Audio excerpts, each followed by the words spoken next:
Welcome to the Litigation War Room, where you will hear great stories and great insights to raise your litigation game and win more cases. Here's your host, litigation attorney, Maxwell Goss. Hey everyone. Today I'm excited to bring you a conversation I moderated with two amazing attorneys, Bonnani and Ilan Scharf.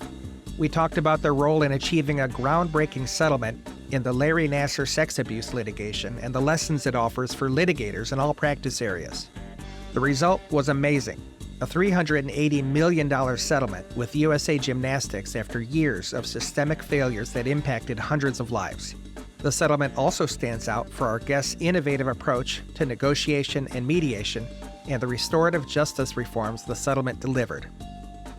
Bonani is a civil rights lawyer and shareholder at Pitt McGee in Royal Oak, Michigan. Megan handles complex matters including mass torts and sexual abuse litigation. In the Nassar case, she represented survivors against Michigan State University, USA Gymnastics, and the FBI.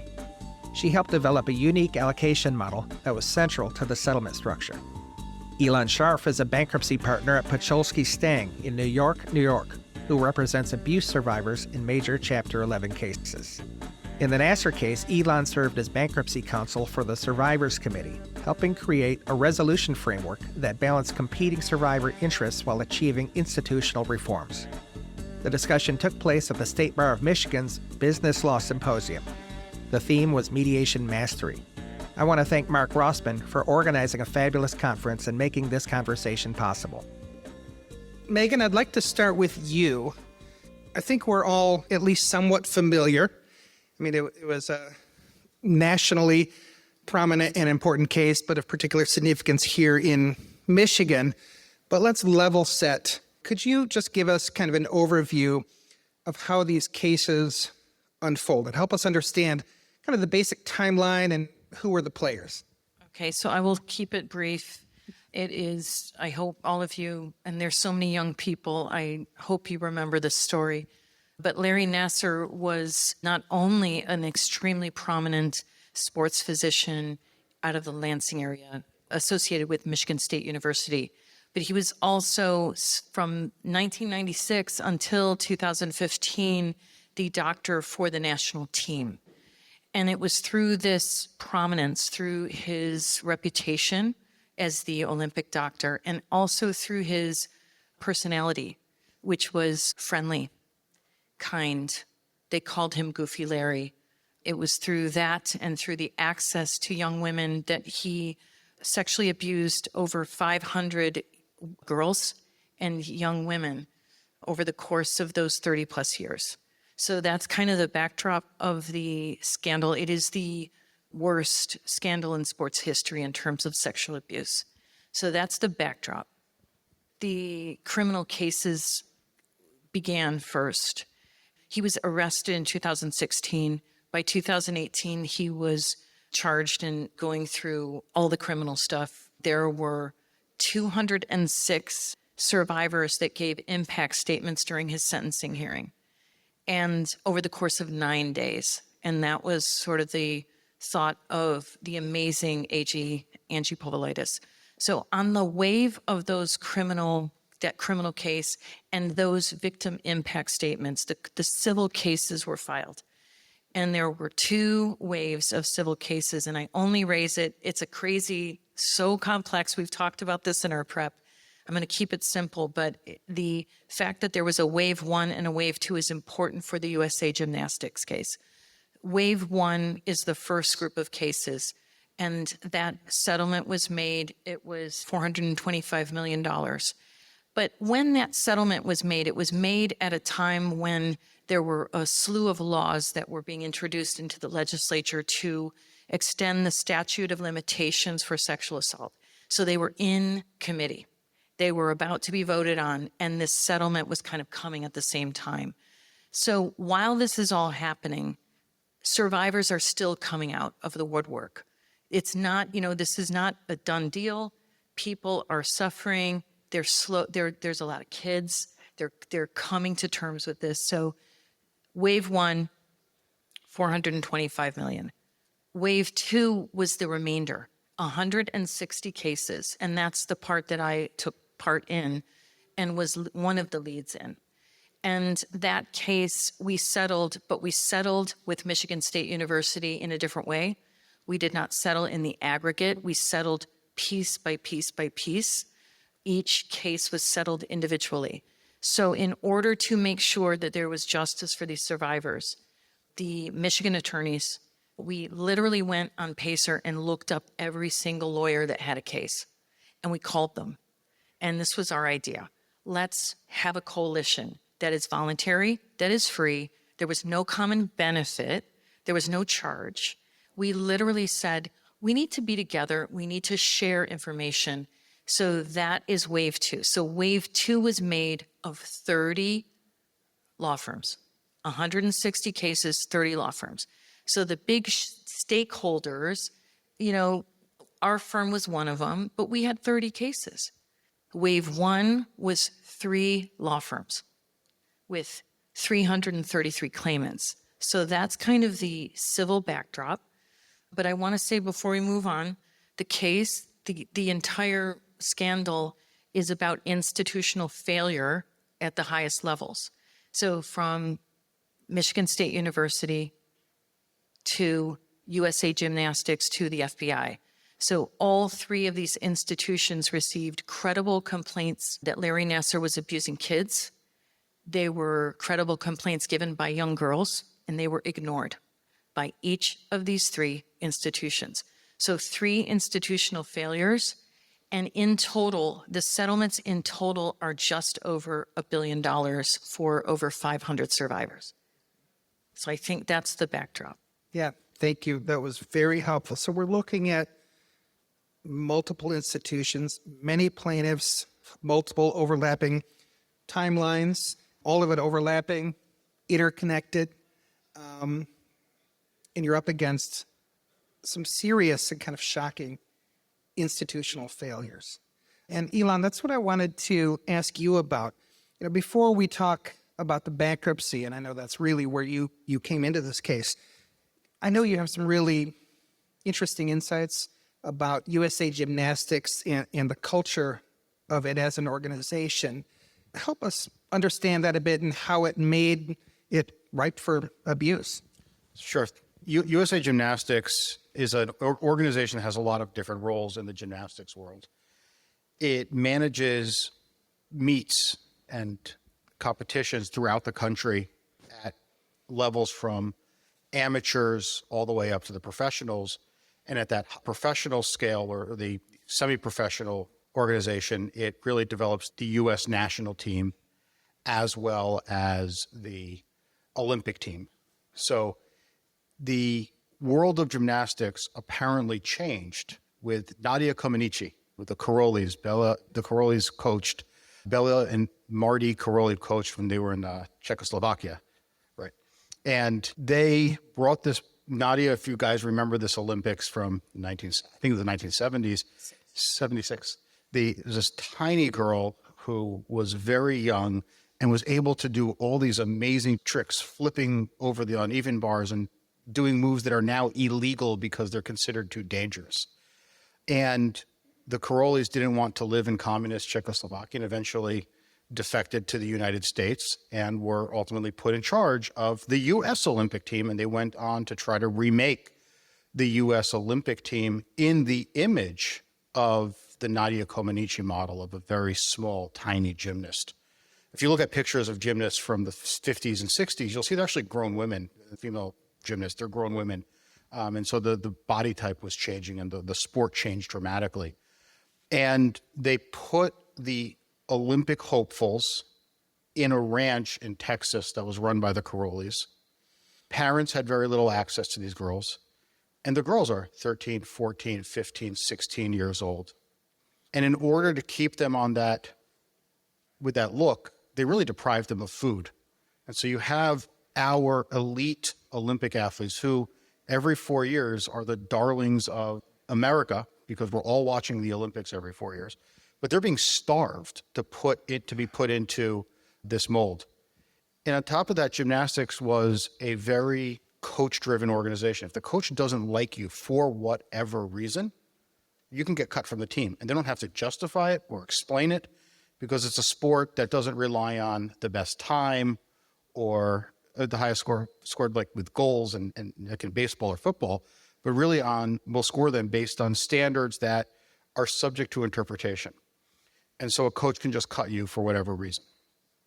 And so under this backdrop of this starvation, and on top of that, the culture of these elite gymnasts is something that I learned was incredibly amazing. I mean, these girls, and they're girls, they're worked nonstop through pain, through injury. It's worse than like anything I was subjected to in basic training in the Army. It's just brutal. And so they were working out with broken legs or torn ligaments.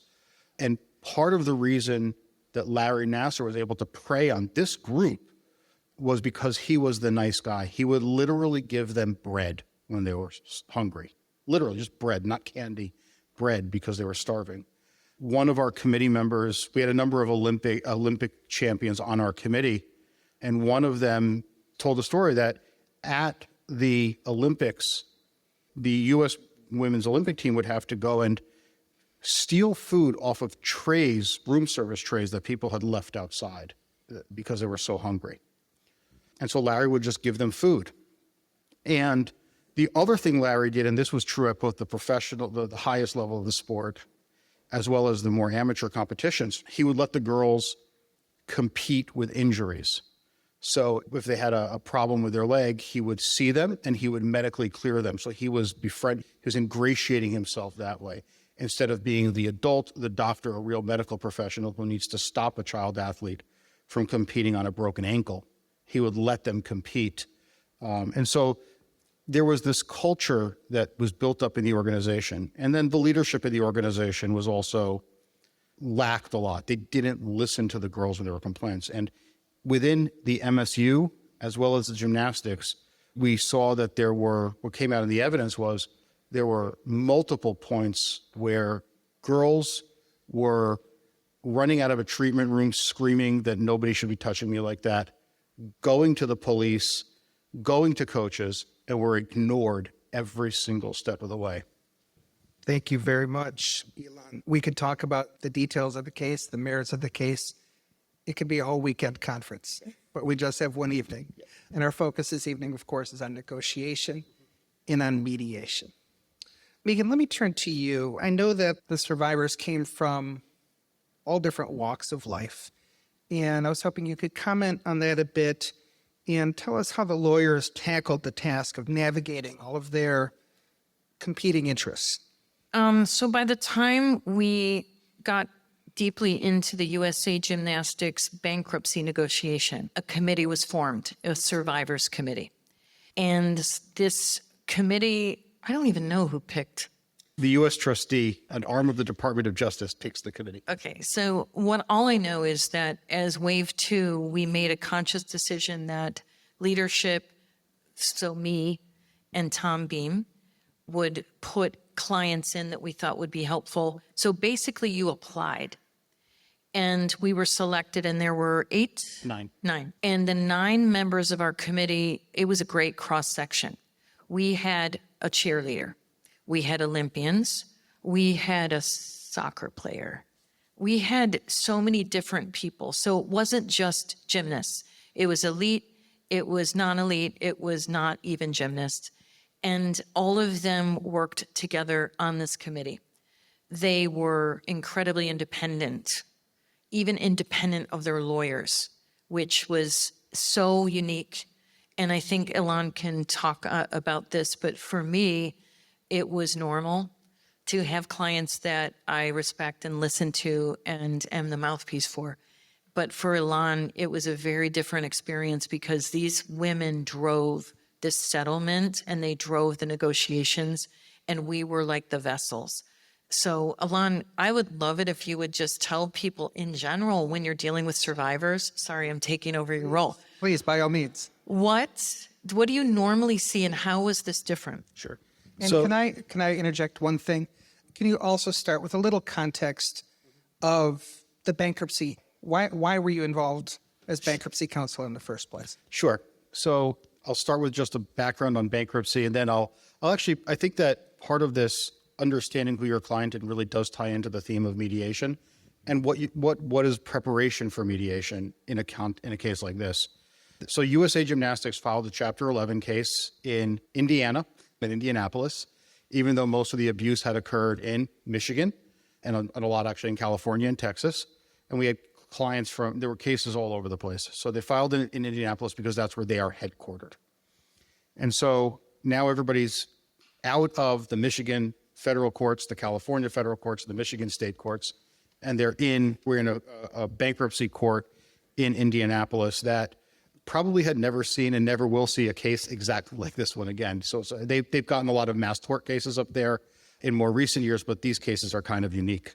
So in a bankruptcy case under the bankruptcy code, an official committee of unsecured creditors is formed, and that's this committee of survivors. And in this case was not about USAG's liability to its vendors. It was all about the abuse. And so the U.S. trustee put together a committee just of abuse survivors. And there were 9 women. Megan's client was 18, a freshman in college when she was put on the committee. It's the youngest committee member I've ever had. And all the way up to a person who had been on the national team in 1980, was supposed to go to the Olympics, but we boycotted that Olympics, but had been abused by her coach in a different context, and Olympic gold medalists. So we had a panel of 9, and 3 of them were actually lawyers themselves. And we had a cross-section of Larry Nassar's victims, probably from his first or second victim was on the committee, all the way up to his more recent victims. In an abuse context, so I grew up as a commercial bankruptcy lawyer representing committees made up of credit managers and landlords. You can't run the case the same way. And part of the committee process is designed to have almost like an internal mediation among the creditors. So you want to have the creditors speaking as one voice. So there's a negotiation that goes on in the creditors' room to come up with positions that are sometimes compromises against what different groups of creditors want. And so in these cases, with these clients, they are all very highly intelligent, very motivated, and the abuse was really recent for some of them. So a lot of them had not gone through a healing process. I think they were all doing therapy, but they hadn't gone through a process. Most of our committees in these abuse cases are men, overwhelmingly men in their 40s and 50s and 60s and 70s, because that's how long it usually takes people to come forward. So you have to do a couple of things. You have to educate your client. You have to prepare your client. And you have to educate your client for very sophisticated issues that arise in a bankruptcy and the legal process in general, which are counterintuitive to how normal human beings conduct their lives or think about the world. And so we spend a lot of time educating them on bankruptcy concepts, legal concepts, and God love them for listening to this one, insurance law, because USA Gymnastics assets consisted of like used gym equipment, talcum powder, and insurance policies. So obviously if there's going to be a monetary recovery, it had to come from insurance. So we also had insurance expertise deployed for this committee. So that's who the committee was. And when we started working with them, Megan alluded to the fact that there's now different law firm groups that are representing clients on this committee. So we have an overlay of the actual official committee, but we also have all of their lawyers who collectively represented like 60 or 80, like about 80 or 90% of the people who had come forward.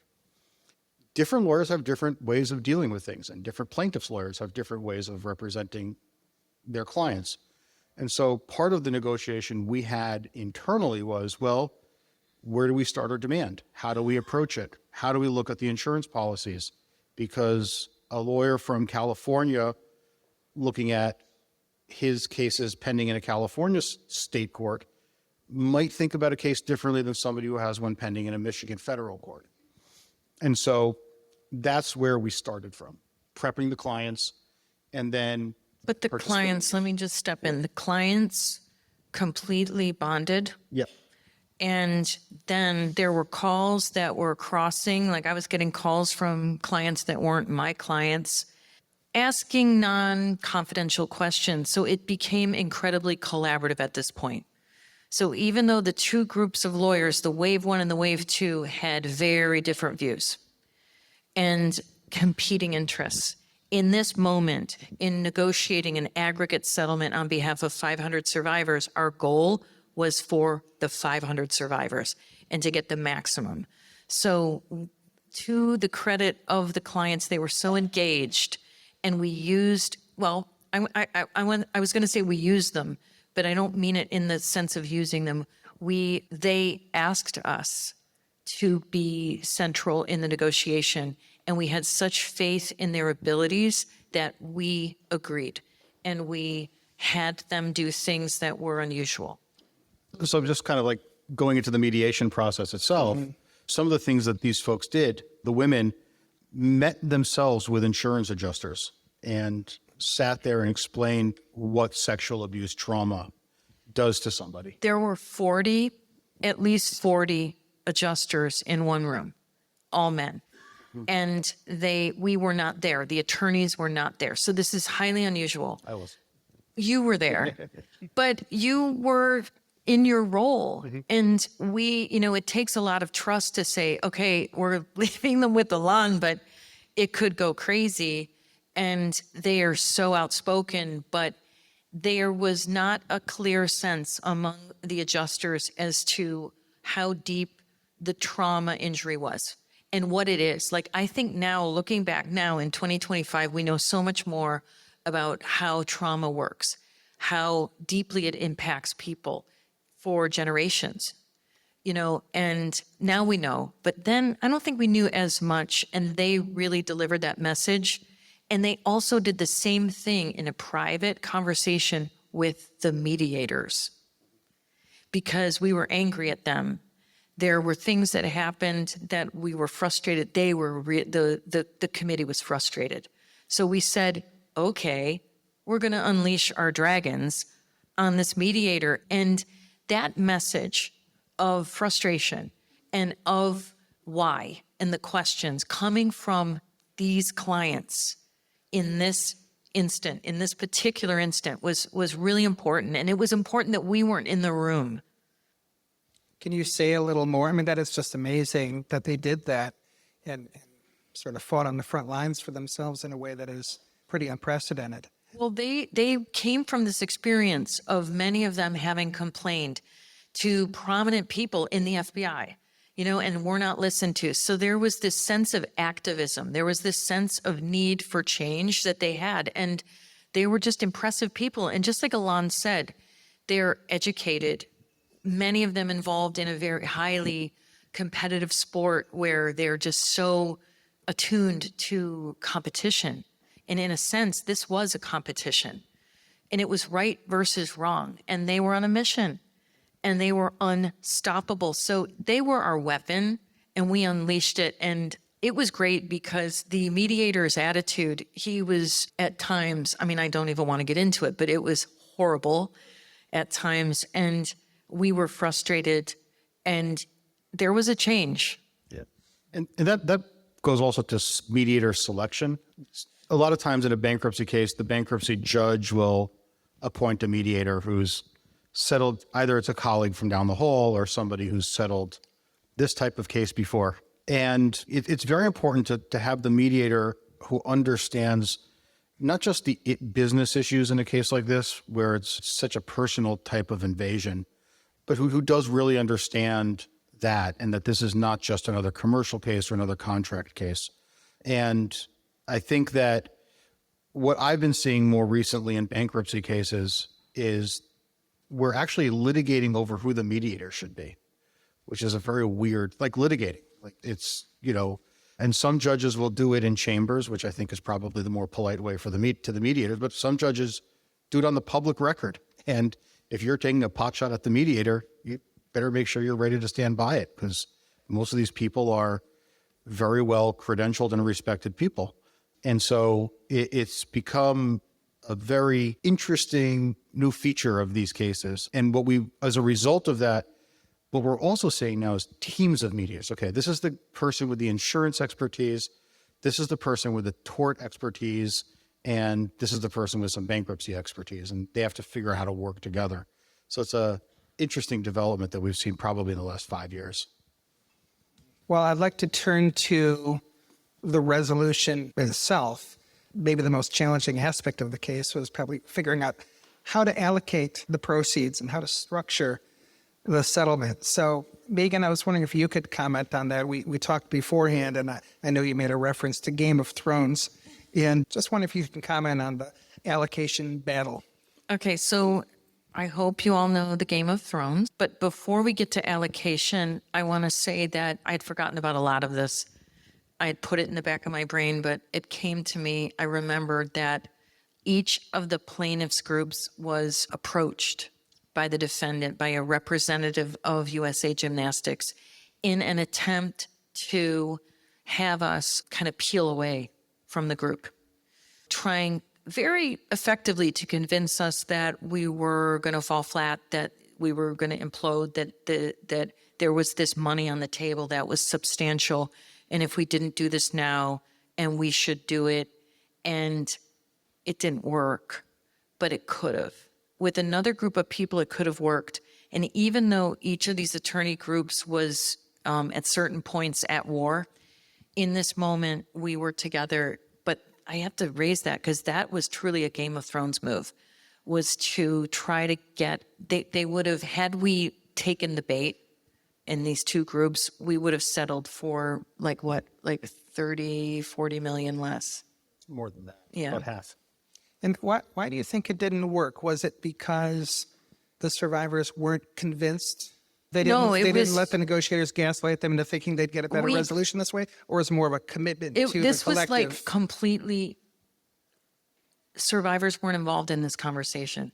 This was like attorney to attorney saying, you got to take this. The other thing that also happens in a bankruptcy case is people start counting votes. So Right. before the Purdue decision came down from the Supreme Court, and we can spend a panel talking about that decision for those who are familiar with it, and we won't. But before that decision, basically you needed 2/3 of the class to vote in favor of a plan. So as long as you had a greater than 1/3 group that was not going to vote in favor, that idea was DOA. So when, again, people have different ideas of where they're comfortable settling. Some lawyers like to play it out till the end. Others kind of cut a deal and move forward. And so I think that what was going on was people were counting votes to see, do I have the necessary leverage to get this across the table? So we literally, I don't even know if you know this, but we literally were approached, and there was another group that was kind of on board. And if we had been on board, it would have settled. And we didn't do it because of just, honestly, a feeling of good Midwestern loyalty, that we're not doing that. And so we communicated with all the plaintiffs' attorneys, and we said, here's what's going on, and we kind of dealt with it as a group. But that is unique. I mean, I could see it could have gone the other way. But to your question, the Game of Thrones, when the settlement was reached, the next phase is allocation. So when you have a sexual assault case, how is the money divided? What is fair? What is reasonable? And it can, there's usually a protocol, and it's points. And there were 3 groups, and one group said, well, we're going to come up with this model protocol. And we were waiting, and it was getting closer to kind of the end of the line.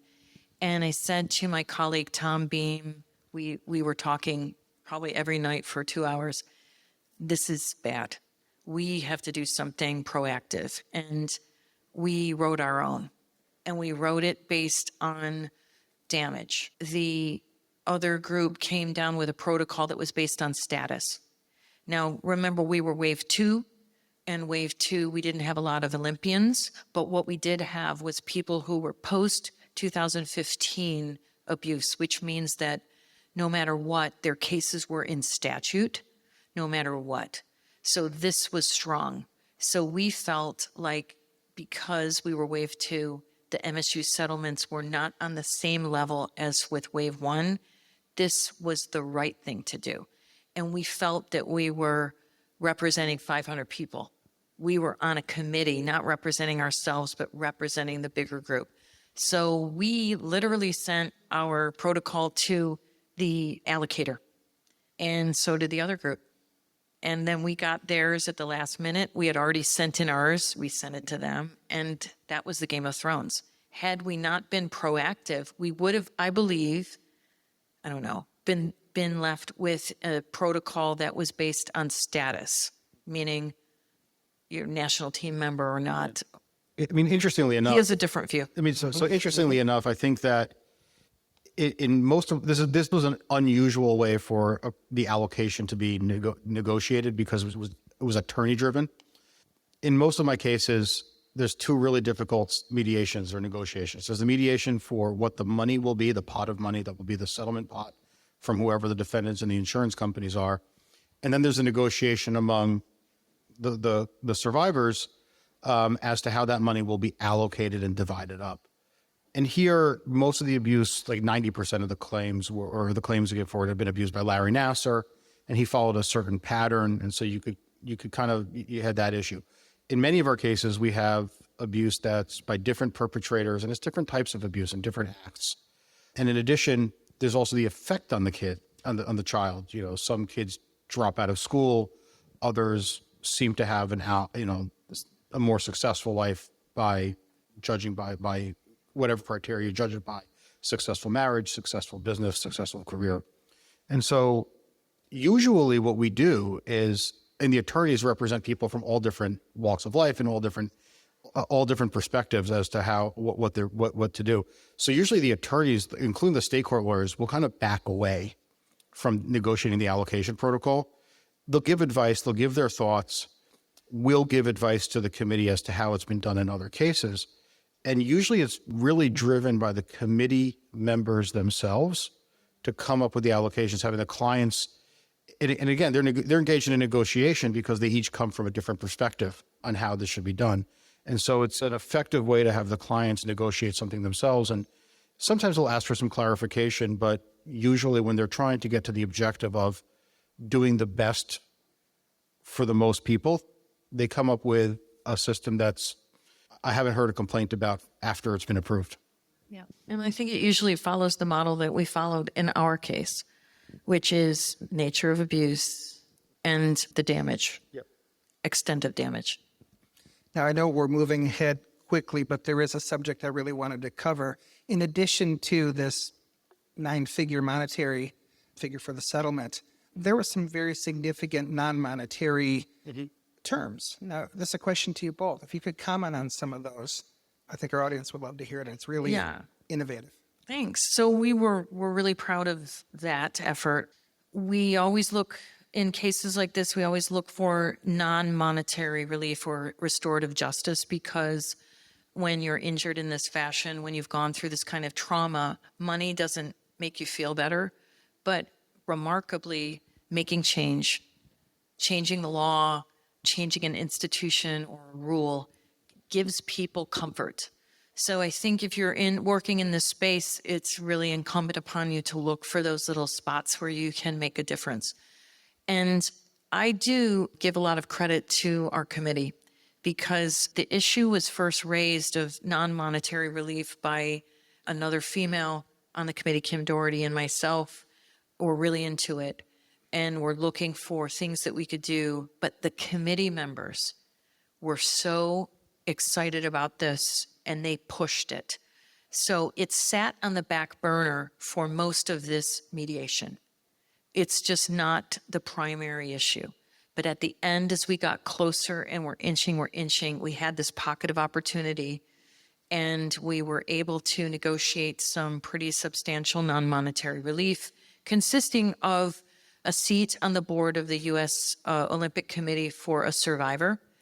And I don't know if Tasha still sits in that spot, but Tasha Schweikert. Her last year was still on it. Okay, Tasha Schweikert, who's a bronze medalist, is in that spot. And then actually one of my clients sits as the USAG Health and Safety. She's on that committee. So we ensured that there are survivors within the organization itself.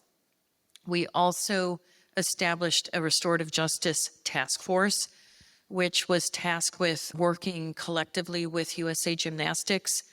And I was on that, as well as Kim Doherty, volunteering our time to work with gymnastics to try to change different processes, reporting, like just things outside of safe sport.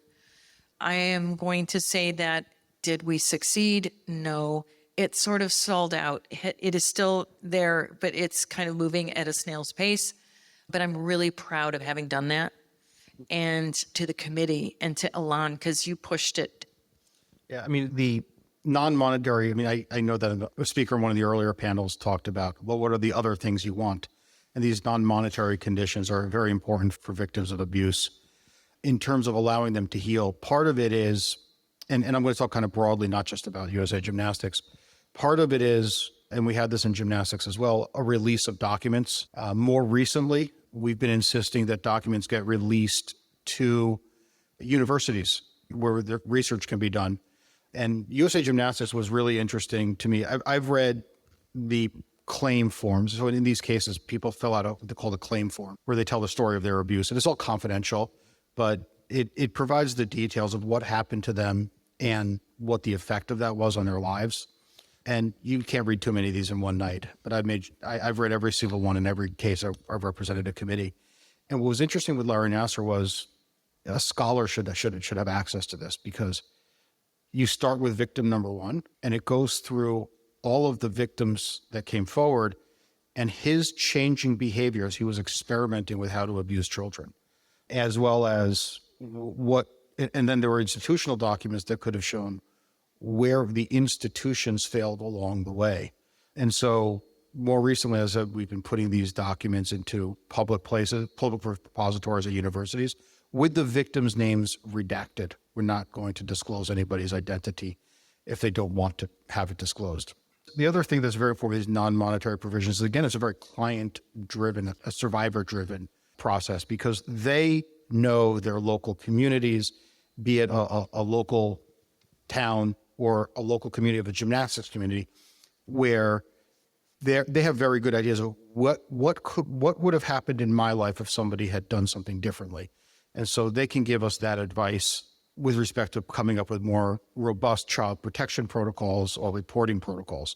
So I think that the non-monetaries in USA Gymnastics got more right up in the press than the number of the settlement, but it was a very important aspect of it. Can I say one more thing on this? Sure, please. So I know that the space that you guys work in is different than this case, but I think the message of looking for opportunities to do something outside of the norm in your settlements is still a message that should resonate for you.